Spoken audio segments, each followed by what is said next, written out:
السلام علیکم۔ دریچہ اردو دوسرا دریچہ اور اس کا سبق نمبر 14 میٹھی عید، عیدی اور خوشیاں۔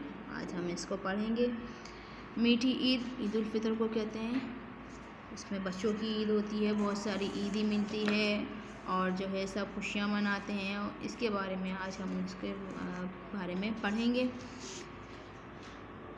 ایک بچی ہے جس کا نام ہے شازیہ۔ شازیہ اکثر سوچا کرتی کہ ابو، امی اور بھیا روزے کیسے رکھتے ہوں گے۔ رمضان کے بعد جو آتی ہے عید، اس کو عید الفطر کہتے ہیں۔ جب ہم رمضان کے پورے مہینے کے روزے رکھتے ہیں، پھر چاند دیکھنے کے بعد جو ہے وہ عید منائی جاتی ہے۔ ٹھیک ہے، تو کہہ رہی کہ پتہ نہیں بھیا، امی، ابو اور جو ہے کیسے روزے رکھتے ہوں گے، کیونکہ وہ اپنے سامنے کھانے کی چیزیں مثلاً چاکلیٹ، بسکٹ وغیرہ دیکھ کر کھائے پیے بغیر نہیں رہ سکتی، کہ جیسے اس کے سامنے یہ چیزیں آتی ہیں تو اس کا فوراً سے دل چاہتا ہے کہ ان کو کھا کے ختم کر دیں۔ اس نے اپنے ابو سے اس بارے میں پوچھا کہ آپ سارا دن کچھ کھائے پیے بغیر کیسے رہ لیتے ہیں۔ اس بات پر ابو نے جواب دیا کہ روزے میں اللہ تعالیٰ صبر دے دیتا ہے اور انسان کا ہاتھ کھانے پینے کی چیزیں سامنے دیکھ کر بھی رک جاتا ہے۔ یعنی کہ اللہ تعالیٰ مسلمانوں میں اتنا صبر دے دیتا ہے کہ اس کے سامنے کتنی بھی طرح طرح کی نعمتیں کیوں نہ آ جائیں، لیکن وہ اپنا ہاتھ روک لیتا ہے، کیونکہ اس کا روزہ ہوتا ہے۔ اللہ کی رضا کے لیے اپنا ہاتھ روک لیتا ہے۔ پھر اس کے بدلے میں وہ ہمیں انعام کے طور پر عید کی خوشیاں دیتا ہے۔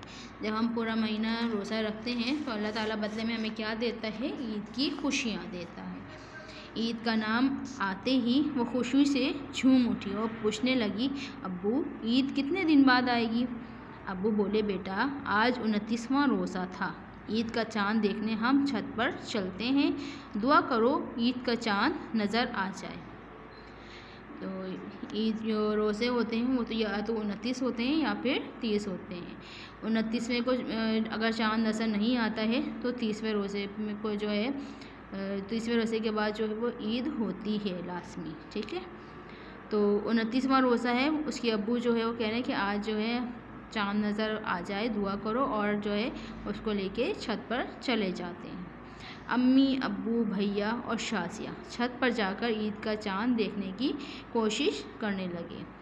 اتنے میں پٹاخے پھوٹنے کی آواز آئی اور ساتھ ہی ایک شور بلند ہوا، چاند نظر آ گیا، چاند نظر آ گیا۔ کچھ دیر میں انہیں بھی باریک سا چاند بڑی مشکل سے نظر آ ہی گیا۔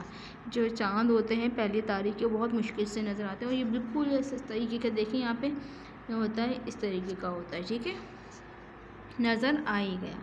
ابو کی دیکھا دیکھی سب نے دعا کے لیے ہاتھ اٹھا لیے۔ جب بھی نیا چاند دیکھتے ہیں تو دعا کے لیے ہاتھ اٹھاتے ہیں، دعا مانگتے ہیں۔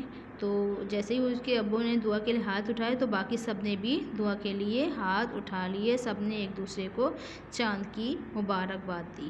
امی نے شازیہ کے ہاتھوں پر مہندی لگائی۔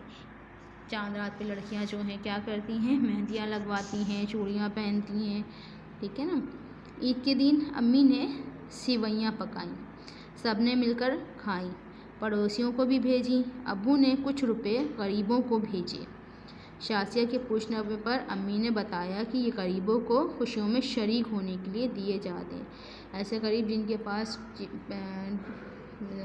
عید کے اوپر خرچ کرنے کے لیے پیسے نہیں ہوتے ہیں تو ان کو پیسے دیے جاتے ہیں تاکہ وہ بھی عید کی خوشیوں میں شامل ہو سکیں، ان کے گھر بھی کچھ اچھا بن سکے اور وہ بھی کچھ عید کی تیاری کر سکیں۔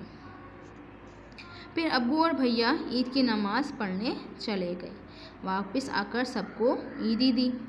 دن بھر مہمان آتے جاتے رہے، عیدی کا تبادلہ ہوتا رہا، یعنی کہ جو بھی مہمان آ رہا تھا ان کو عیدی دی بھی جا رہی تھی اور ان سے عیدی لی بھی جا رہی تھی۔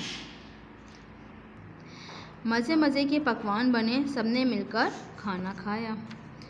پکوان یعنی کہ مزے کے اچھے اچھے کھانے بنتے رہے اور سب جو ہے خوشی سے ان کو کھاتے رہے، سارے مہمانوں کی خاطر تواضع ہوتی رہی۔